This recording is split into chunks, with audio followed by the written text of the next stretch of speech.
Hi, good evening. This is PRABIR JHA again. It's a weekend and I thought I'll talk to you about something I've been hearing for the last week, 2 weeks. Sometimes it's comical, sometimes it's very scary. This is about promoter-led organizations. There are many promoter-led organizations which are possibly more professional than so-called classical professional companies, but we still have our share of organizations which stay toxic. In the last 10 days, I've had feedback and reach outs by CXOs in various of these promoter companies tell me about how they've decided to leave and their experience.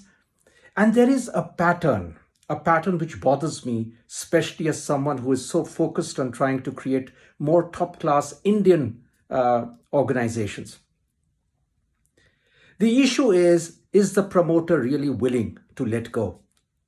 Or is the promoter willing to only hang on to loyalists who are going to tell him what he or she chooses to hear?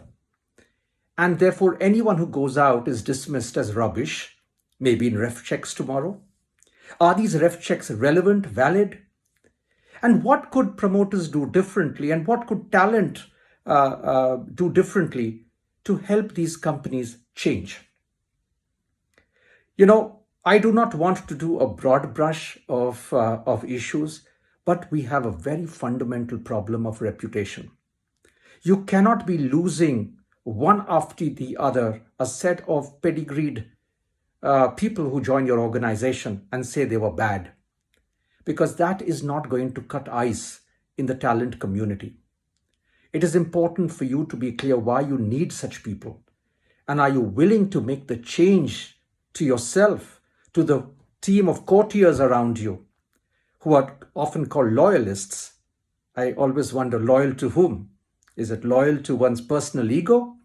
Or is it loyal to the true cause of an organization? And I think this circus will have to end. The unfortunate reality I find with a lot of the promoters is they are quite deaf, possibly have a blind spot to their issues. And it is always dismissing the outgoing person as someone who did not cut it. The question to ask is, did you cut it in the eyes of talent? And which is a bigger problem? Will you survive and thrive without that talent? Or will the talent survive and thrive in spite of you? This is something which actually has been bothering me the last week, 10 days, because I see this pattern and trend actually get very severe.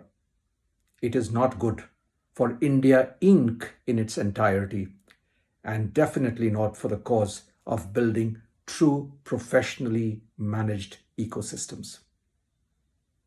Think about it. Happy to hear other experiences, other ideas, and how can we make more progressive workplaces in India Inc. Take care. Have a good evening. Bye-bye.